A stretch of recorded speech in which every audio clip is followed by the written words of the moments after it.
White House border czar Tom Homan in Indianapolis today, speaking at the Indiana State House. The topic, immigration. Jenna Webster was there and explains what he and our lawmakers are pushing for and the message protesters came to share.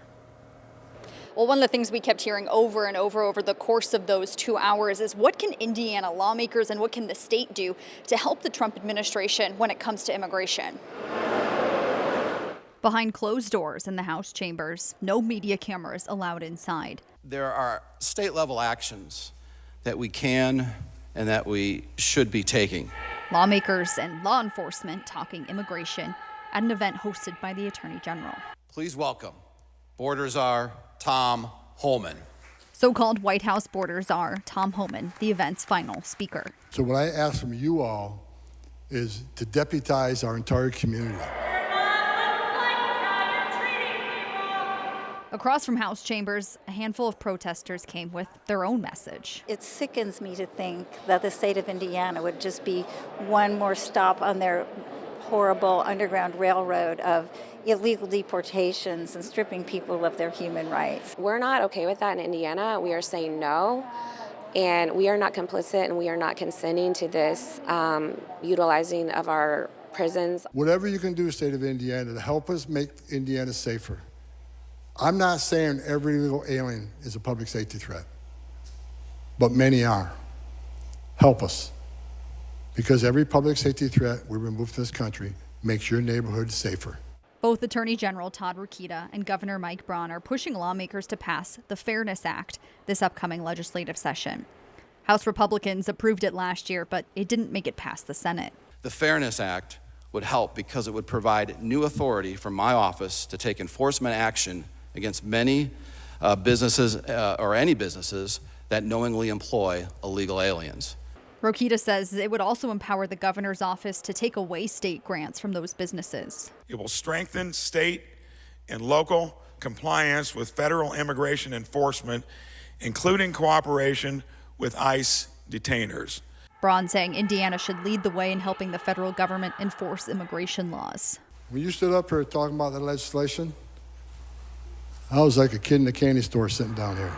An act that now seemingly has the backing from the White House's border czar himself. At the State House, Jenna Webster, 13 News. And today's event comes just weeks after the state's contract with ICE began to house ICE detainees at the Miami Correctional Facility. Today, the Department of Corrections tells 13 News it's currently housing 99 people and it can house up to 1,000. Now, the man accused of injuring 2 CVS employees in a shooting on the Near East Side is now officially charged. Police say the 46-year-old Terry Rowe Jr. is facing charges including aggravated battery, intimidation, and unlawful gun possession by a serious violent felon. Ella Rhodes walks us through the new details we learned in court documents today about what led up to this gun violence. IMPD says they arrested a 46-year-old man on Monday after he allegedly shot people at this CVS. They say the dispute started over a prescription. The suspect now faces 8 preliminary charges, including aggravated battery, unlawful possession of a firearm by a serious violent felon, battery with a deadly weapon, dealing meth, and more. IMPD says the shooting was reported at 6:30 p.m. on October 7th, after calls about a man threatening employees over a prescription. In court documents, police say the suspect got into a verbal argument with one of the workers, and the employee walked outside to wait for her boyfriend to pick her up. After the employee's boyfriend arrived, police say he's seen in surveillance video talking to the suspect outside. That's when police say the suspect pulled a gun and started shooting, hitting the employee outside and another worker inside the store. Police say the employee's boyfriend is also seen on the surveillance video returning fire and handed his gun over to police once they got there. He was released after police questioned him. Within an hour, police say the suspect accused of shooting the 2 women showed up at a local hospital for a gunshot wound. We're talking about a minor disturbance that erupted into gunfire in a very public place with lots of people on scene that had nothing to do with that disturbance. So we as a community have to do better. CVS confirmed with 13 News that both women are CVS employees. Ahead at 6, hear from one of the victims about the shooting. In Indianapolis, Ella Rhodes, 13 News. We learned tonight that Johnson County Coroner Michael Pruitt is now requesting bond. Right now, he's in custody at the Brown County Jail. He turned himself in today on a warrant for 14 charges. Court documents say Pruitt texted a 17-year-old girl about alcohol multiple times while mentoring her in 4-H. He's now charged with 7 counts of contributing to the delinquency of a minor and 7 counts of furnishing alcohol to a minor. A detective says he found photos of Pruitt and the teen drinking together. The arrest warrant with no bond issued on Monday. Online court records say that the special judge from Hancock County is now assigned to the case. The Johnson County Sheriff's Office confirms that Michael Pruitt was transferred to the Brown County Jail for safety and security reasons. And we just learned the judge assigned to the battery case against Fox Sports analyst Mark Sanchez is now recusing herself. We got our hands on those court documents in just the last hour, and they don't detail the actual reason for the recusal. Sanchez, of course, is that sports analyst who now is due in court virtually next week for his first appearance before a judge. He's facing several charges, including felony battery resulting in serious bodily injury. Police allege Sanchez got into a fight with another man, assaulting him before being stabbed. Investigators are looking into a vehicle fire that caused significant damage to a storage facility in Southwest Indy. It happened just before noon. The storage facility is located near South Lyndhurst Drive and West Troy Avenue. The fire spread to several storage units. No one was injured. And if you noticed a new trash can outside your house, you are not alone. It's all part of the new trash service that starts in Indy in January. But there are a few things that you need to know so that you are ready for when it all starts. Right now, they are in the process of delivering 150,000 carts all across the county. These are the gray carts that you might be seeing, and you can start using them right away.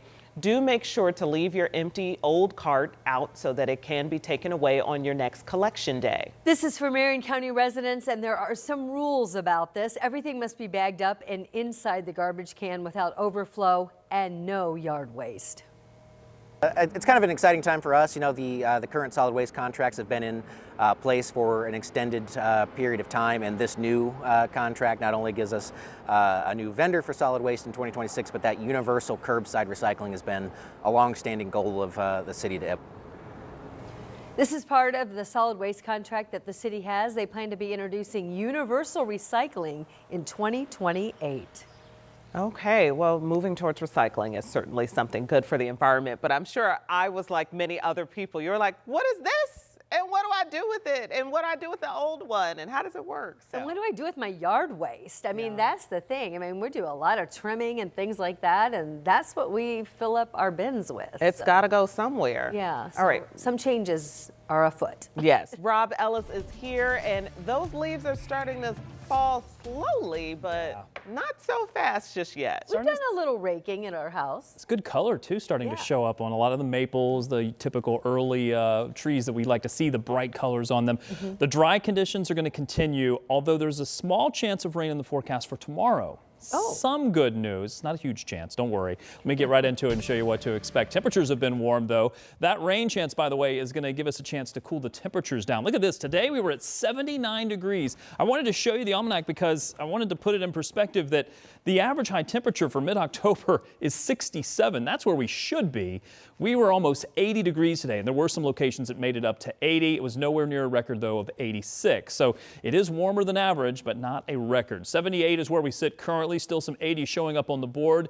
Temperatures expected to drop tonight, likely down into the 50s. The really cool air won't arrive until sometime tomorrow. When I say really cool, when you compare it to the near 80-degree readings, it certainly is going to be a cool down, but it's not going to be dramatic. And to be honest, it'll still be above the average. So 56 our expected low temperature for tonight. You'll certainly see the clouds on the increase as the day, or I should say as the night wears on, and by early morning tomorrow, you'll have more clouds in place than say when the sun goes down. And then by tomorrow, yes, there is a chance for some sprinkles or a little rain shower, mainly during the middle part of the day. I think most of the day we're going to be looking okay as far as getting by without any rain chance. This won't amount to very much. It's certainly not going to impact our drought conditions. We need a lot more than this, and daytime high temperatures should still be able to make it up into the 70s. Now, this isn't the only rain chance I have in the forecast, and it's certainly not the best chance I have in the forecast. Unfortunately, that may arrive on Saturday. There's a lot going on Saturday. I'll talk about what new information I have in the forecast for that rain chance and even the chance for storms. It's all coming up in just a bit.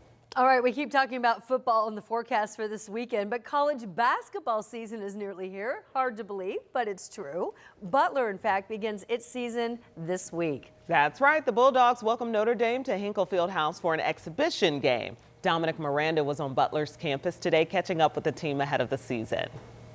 Believe it or not, basketball is right around the corner. The historic Hinkle Fieldhouse ready to host some games here for the 2025-2026 season as we preview this Butler basketball team as Thad Matta goes into year 4 at the helm.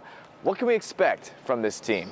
12 new players, only 4 returners. It's a largely new group, but one with quite a bit of Indianapolis flavor. 4 guys on this team from the Indy area and 1 from Fort Wayne for good measure. But the tale of this team is the gelling of a lot of new guys coming here to Indy.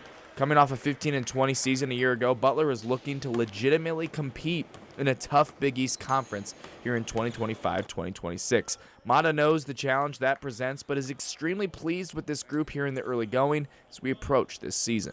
The camaraderie of this team has been unbelievable to this point, and I just, the 4 returning guys, Finn, Jamie, Evan, and Ethan, have done a good job of kind of showing the way. But to the new guys' credit, they've done a good job coming in, working hard, and committing to what we're trying to do. Now coming up for you at 6, we'll have a bit more on a familiar face joining the program in a volunteer capacity, but a big one nonetheless. We're talking about Gordon Hayward, Brownsburg alum, Butler alum, back involved with the Butler basketball program. It's what you like to see and hear. More on this team that's coming up for you at 6. Here at Hinkle Fieldhouse, I'm Dominic Miranda, 13 Sports.